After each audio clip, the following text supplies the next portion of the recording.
Okay, thank you very much, David. It's a pleasure to be here today and in this important meeting, and we are trying to do this session that is a lot of information in a very short time. So we will discuss today the update in biomarkers, and this is a joint session with the International Society of Liquid Biopsy. By the way, I invite you, if you are interested in the topic of liquid biopsy, to our next meeting that will be in Madrid on 19 to 21 November. So it's a pleasure to receive you there. I would like to thank the organizers, Dr. Jankelevich, Dr. Henschke, and Dr. Infante for this important opportunity. And we will start with the first topic, that is fragmentomics. And it's my pleasure to introduce a close friend, Dr. Umberto Malapelle. Professor Malapelle is a molecular pathologist from Federico II University in Naples. So he will talk about fragmentomics, and then we will continue with different topics on the liquid biopsy. So I think it's the recording. We can launch the recording. Hi, everyone. My name is Umberto Malapelle. I'm the chair of Predictive Molecular Pathology Lab at the Department of Public Health from University Federico II of Naples. And I'm really grateful to the scientific organizer for inviting me to share with you some aspects regarding the fragmentomics. Those are my disclosures. And as we can see in this first slide, this is the journey of an oncological patient by using a liquid biopsy, and starting from metastatic setting until to early detection and cancer interception. To improve the resolution power of our liquid biopsy-based assay, we need to combine different types of biological information coming from all the body fluids, in particular from the bloods. As you can see in this slide, and to improve our resolution power, we need to combine different levels of biological information, DNA, RNA, and proteins. And within the DNA worlds, we can combine, for example, the information coming from ctDNA mutational analysis, like a single nucleotide variation, insertion, and deletion, but we can also monitor the fragment sites, the sites of the fragment shedded in bloodstream by the solid tumors. And this is called fragmentomics. We can recognize this particular dimension at DNA level by using different types of molecular biologist technologies, in particular next generation sequencing.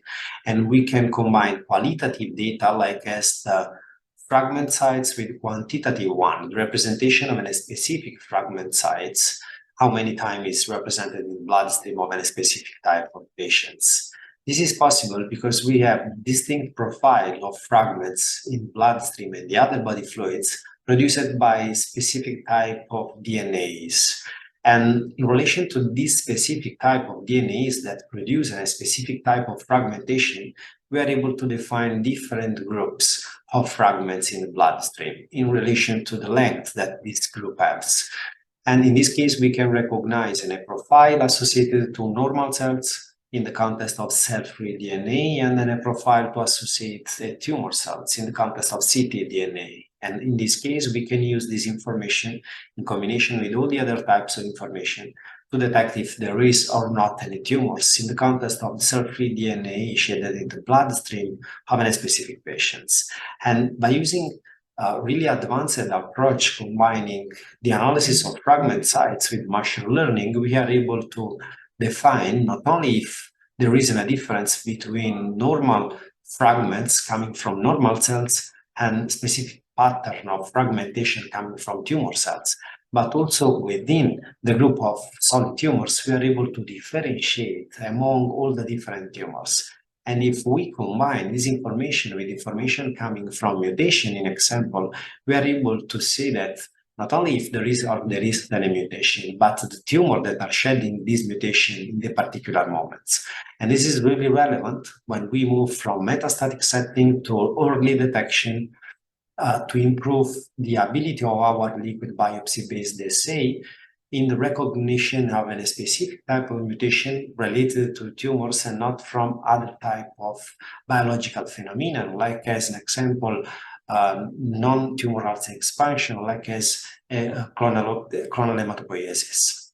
So in our lab, we are trying to develop an approach in digital PCR able to quantify and to verify the presence of different fragments of DNA that will be fully integrated with the next generation sequencing approach.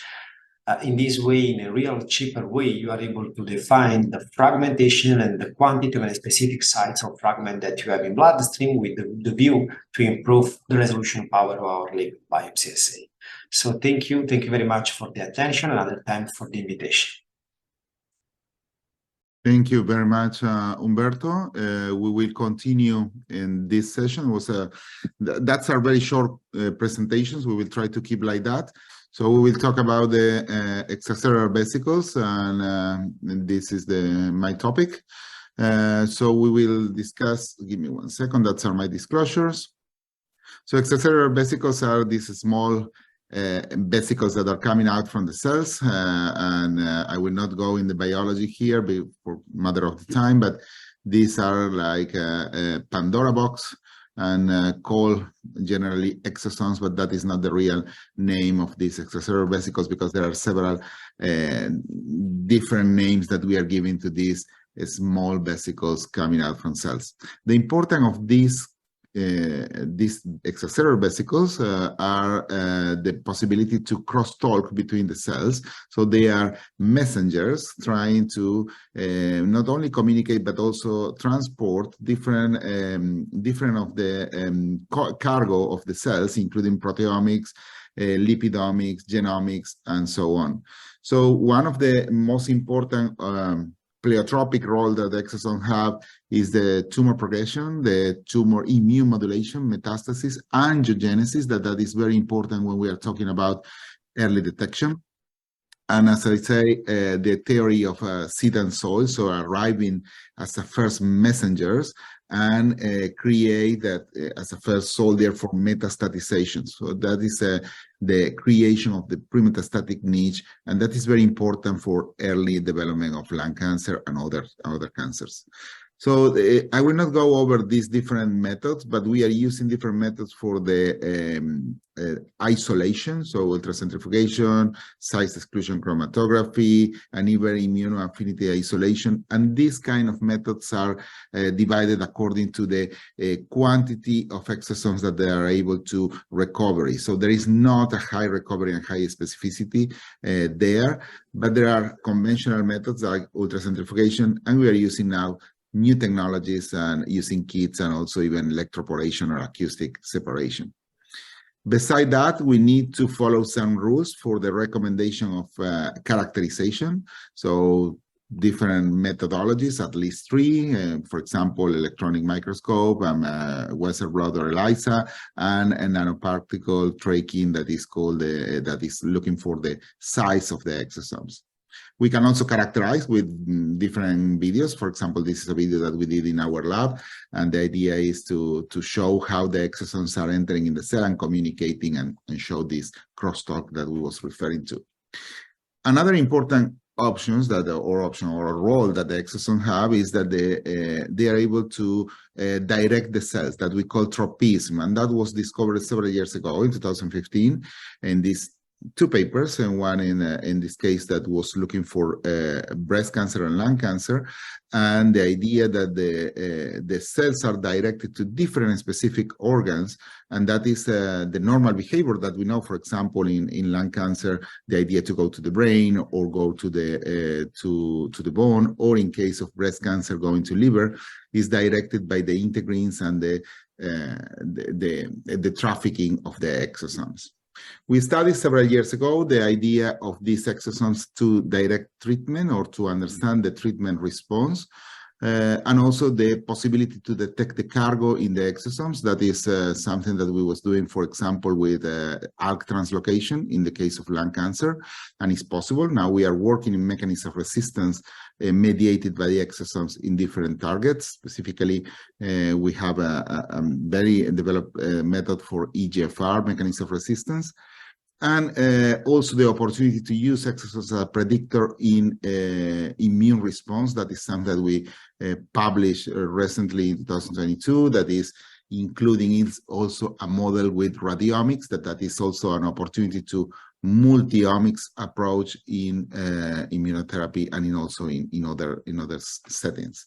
In the case of the nodules, there is several studies that demonstrate that exosomes can be able to detect, for example, microRNAs, and we will have a talk about microRNAs by Dr. Sozzi later on.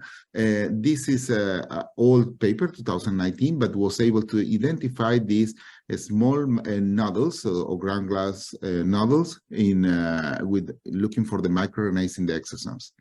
But we are now moving to other direction in exosomes, that is the proteomics. So there are several studies. This is one in breast cancer, that the proteomics in the cargo or in the membrane of the exosomes are able to identify early detection. That is also happened, for example, in this study was recently published in pancreatic cancer in stage 1. And you see here, for example, the detection at the limit is 0.1 centimeter. That is really, really low volume in pancreatic tumor using these proteomics. And there are even developed some panels like early multi-cancer detection, like we know, and we will discuss today. Dr. Denninghoff will talk about the GRAIL technology. We're using ctDNA, but using exosomes and panels, we are able to customize also multi-cancer detection test opportunities. In this case, is stage 1 and 2 in pancreatic, ovarian, and bladder cancer with a high sensitivity and an important specificity at 99.5%, similar what we have with the ctDNA. So in our institution, we are working in this multi-omics approach, going for lung cancer from CTC, and Dr. Henschke and Dr. Jankelevich have already an experience on that. They are ready to publish something in ctDNA. In CTCs. We are adding the part of the metabolomics that is also important, and we will hear the presentation of Dr. Wishart, and the proteomics extracellular vesicles. So this is a project that is involving several people around our institution, and the idea is to improve the sensitivity and specificity. The next frontier for exosomes will be, for example, the cancer interception. And here in COPD, for example, exosomes, as I say, giving an important activity in angiogenesis and immunomodulation in the epithelial mesenchymal transition, is able to look for this future that is the cancer interception to avoid the cancer, actually, and that is possible only with liquid biopsy. We also are able to include or increase the sensitivity in metastasis interception, and the idea of all this is to increase the survival rates. So my take-home message for this session today, or for this part of the exosomes, extracellular vesicles are perfect tool for understanding biological process, but also have a potential role in, demonstrate already a potential role in early detection, and the multi-omics approach, including extracellular vesicles and other analytes, can increase this detection.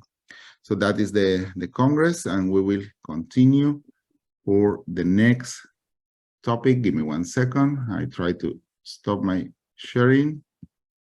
I'm back to the agenda. So the next topic is Dr. Valeria Denninghoff from she will talking about ctDNA. She's a molecular pathologist from University of Buenos Aires, and is working currently also at the University of Granada in Spain. Valeria send the presentation, but it's also here. I see Valeria connected for the questions later on. Good afternoon. My name is Valeria Denninghoff. Thank you very much for the invitation. Today, I will present the update of biomarkers in liquid biopsy, such as the cell-free DNA. As we know, survival is higher in the early stage of lung cancer. Therefore, the focus of molecular oncology is shifting towards early detection. Tumor bringing different elements such as cell-free nucleic acids circulating tumor cells, extracellular vesicles, and tumor-educated platelets to the bloodstream. Circulating tumor DNA refer to the portion of cell-free DNA draining from cancer cells with less than 146 in length and represent between 10 and 0.01% of circulating free DNA. Hence, its detection requires a technology that provides adequate precision and sensitive.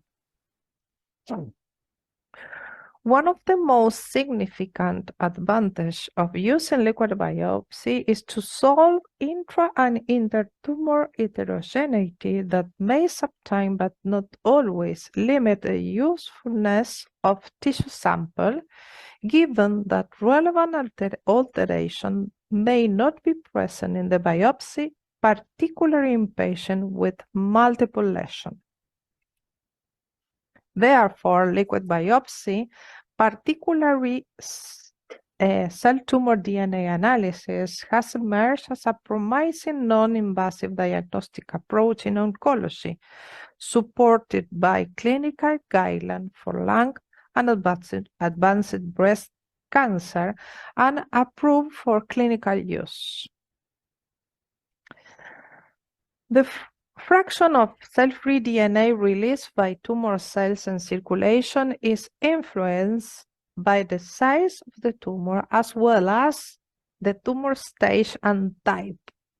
The ctDNA levels are generally higher in patients with metastatic disease compared with early cancer, and that indicates total body disease burden. In the screening,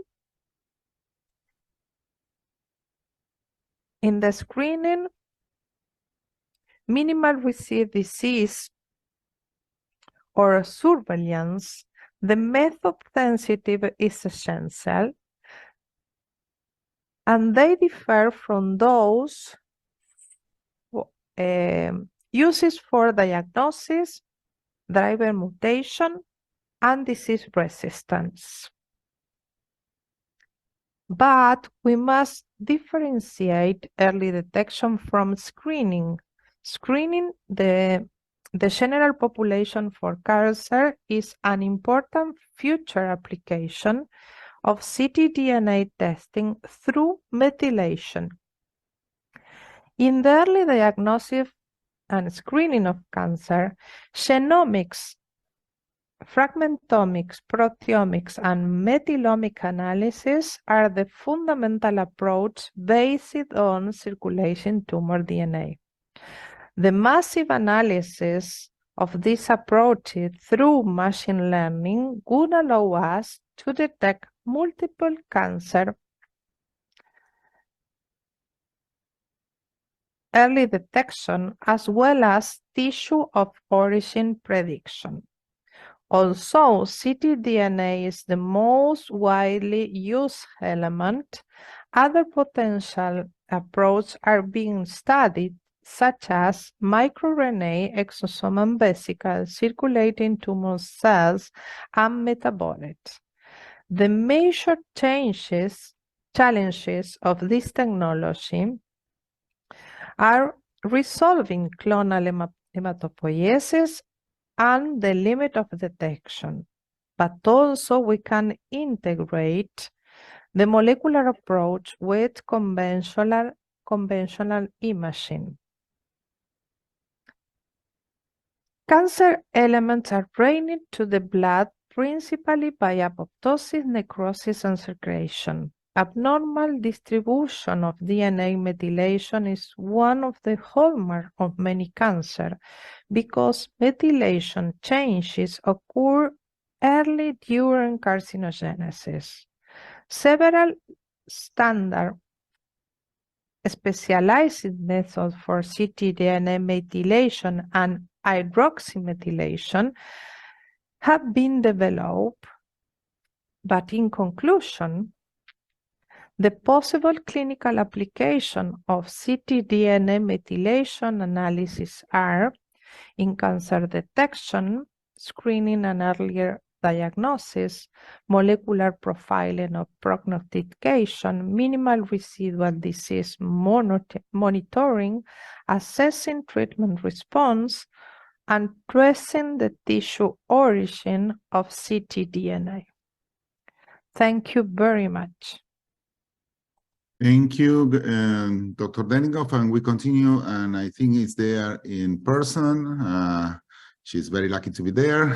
Dr. Gabriela Sozzi, Professor Sozzi is director of the molecular, so Gabriela, you can introduce yourself better than me, but she is a director of the lab in the National Cancer Institute in Milan, and she's an expert on liquid biopsy and specifically in microRNA. So Gabriela, it's a pleasure that you are there and you can share your research. Thank you. Thank you, Christian. Thank you for introducing me. Thank you to the organizers. Thank you to Maurizio for choosing me for this section. Okay, so why miRNAs? Certainly, circulating miRNAs are the excellent biomarkers representing the crosstalk between the tumor and the host. But miRNA are also very widely studied as cancer biomarkers, non-invasive cancer biomarkers for their features. They are very small size, so they are quite stable in biological fluids since they circulate protected within exosomes or bound in ribonucleoprotein complexes that somehow protect them from degradation. They're also quite easily detectable by simple and standard laboratory techniques such as real-time PCR. I'm going to present our experience at National Cancer Institute in Milan concerning the use of circulating microRNAs. In fact, we started already 10 years ago, more than 10 years ago, with a program of personalized lung cancer risk refinement through the use of circulating biomarker, and particularly in the later times, miRNAs. We started with a pilot study where we performed a high-throughput analysis of miRNAs in plasma of screening enrolled individuals, and we identified 100 miRNAs that were stably represented in all the screening participants. And by taking advantage of the normal distribution of these miRNAs in blood and without any housekeeping miRNAs usable for normalization, we developed an innovative way to normalize miRNA data in plasma, looking at reciprocal ratios, miRNA ratios. And so we developed a signature of 24 miRNAs composing ratios, which quite efficiently differentiated cases, lung cancer patients versus control, and composed different signature of risk and prognosis. So after this pilot study, which was published already in PNAS in 2011, we decided to validate these findings in a wider set. So for the validation set, we combined 4 different signatures in a unique classifier that we called the MSC, a miRNA signature classifier, a 3-level risk categorization. And we used MSC in a larger validation set, 1,000 volunteers enrolled in the MILD trial. And here we could note that our MSC test was quite good in sensitivity and specificity. And in particular, by combining CT and microRNA, we were able to reduce of 5-fold the false negative rates. After the publication of this finding in JCO, we launched a prospective trial, the BioMIL trial, which preliminary results were published last year in Annals of Oncology. At that time, BioMIL was the first prospective trial combining a blood biomarker with CT to improve the efficacy of lung cancer screening. And particular aims were, in fact, to evaluate the combination of the 2 tests upfront to personalize the lung cancer risk, to assess also the feasibility, the safety of sending low-risk individuals to longer screening intervals, and finally, to assess the possible incremental value of using a blood MSC test to discriminate those indeterminate lesion findings of low-dose CT. So, to make short the long story, starting from 10,000 volunteers, we enrolled in 4,119 subjects who were offered at baseline and every round of screening, CT, plasma collection, miRNA profiling, and functional measurements. Interestingly, in the BioMILD, we use higher volumetric cutoff for solid nodule size that were optimized on our previous experience in MILD. And interestingly, this cutoff closely mirrored those released 6 years later by the Lang rats. And using this higher cutoff, 88% of baseline CT could be classified as negatives. These are the 4 risk categories that we used in the program: double negatives, double positives, and individuals with either one of the 2 test positives. These subjects were sent to different screening intervals based on their individual risk. So we sent to 3 years double negative subject, to 1 year's MSC positive or LDCT indeterminate lesions, and to shorter intervals, obviously low dose CT positive subject independently of MSC. So these are the findings.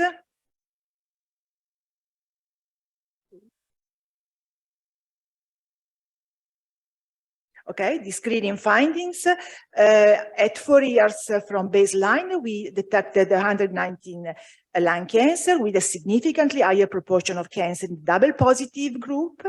Interestingly, also mortality was higher in double positive compared to the other risk categories. Interestingly, we didn't find any increase in interval cancer or any significant reduction in detection of stage 1 or resectable cancer. Only 5 patients were resected for benign lesions, and interestingly, 4 of these 5 were MSC negatives. Another interesting finding was that by sending to 3 years low-risk individuals, those double negatives, we saved 30% of low-dose examination. And this is obviously interesting because it means reduction of cost, radiological exposure, or on the other side, the chance of offering screening to a larger set of individuals. Okay, just the lung cancer incidence, cumulative incidence showing double positive increased the risk compared to the other participants. And here you can notice a very strong effect in the Cox analysis by combining CT and MSC, even though independently they were predicted, significant predictors of lung cancer developing. And this is our last effort, which is ongoing, where we use not only baseline value of MSC, we use the yearly MSC test repetition values.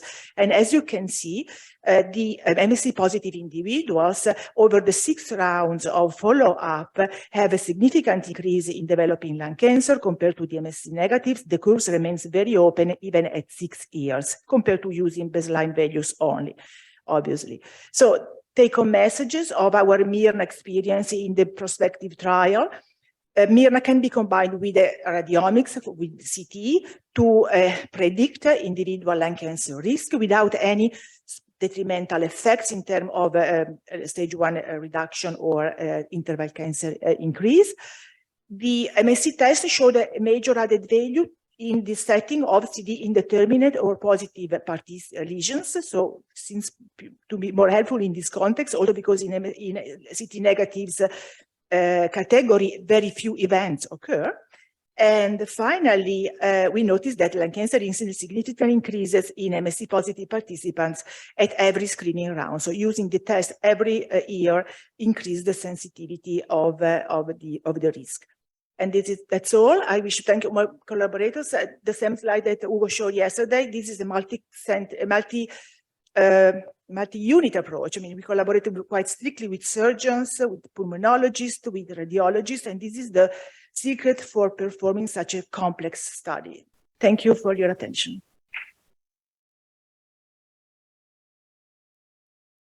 Thank you very much, Dr. Sozzi. As always, a pleasure to listen your presentation and the results.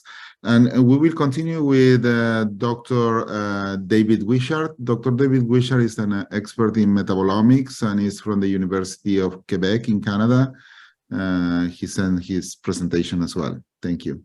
Thank you very much for the opportunity to present today. I'll be talking about metabolomics in early lung cancer detection. Just briefly, I wanted to describe a bit about metabolomics. Essentially, it's a form of clinical chemistry that uses advanced analytical techniques such as mass spectrometry and NMR spectroscopy to measure the full collection of small molecules in a given biological sample. Metabolome kind of sits at the top of the pyramid of life. It's influenced both by the genome and the proteome. It's also heavily influenced by the environment and physiology. So in that regard, the metabolome kind of sits at the nexus between the genome and the environment, making it ideal for assessing phenotypes. In terms of measuring the metabolome, we can use a variety of samples. We can take organs or tissues, we can extract them, or we can collect biofluids, such as urine or blood. And from those, we can send them into a variety of instruments. It's shown here, some NMR, mass spec, and analyze them for a variety of chemicals. Often we measure tens, hundreds, even thousands of chemicals at a time. And through that, we do fairly comprehensive data analysis. The most common platforms for metabolomics are liquid chromatography mass spec, nuclear magnetic resonance spectroscopy, and GCMS. The LCMS methods are the most common, and they can measure up to 1,000 metabolites using as little as 50 microliters of a sample. Costs now are getting lower and lower. They're about $50 a sample, and you can typically analyze a sample in between 20 and 30 minutes. If you reduce the number of compounds you measure, the costs are much cheaper and the throughput is much higher.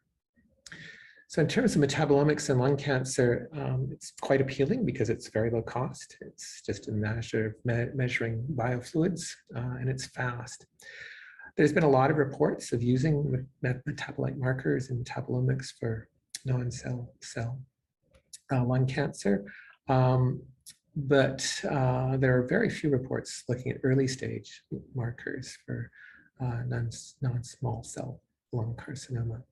What's more, the results have been quite variable, and these seem to be due to the different types of instrument platforms, different sample types, the fact that many don't quantify, and many have used very small cohorts. But there are some trends. We typically see changes in lactate, citrate, pyruvate, hydroxybutyrate, number of organic acids, branched chain amino acids, some other amino acids like tryptophan and phenylalanine, and certain lipids.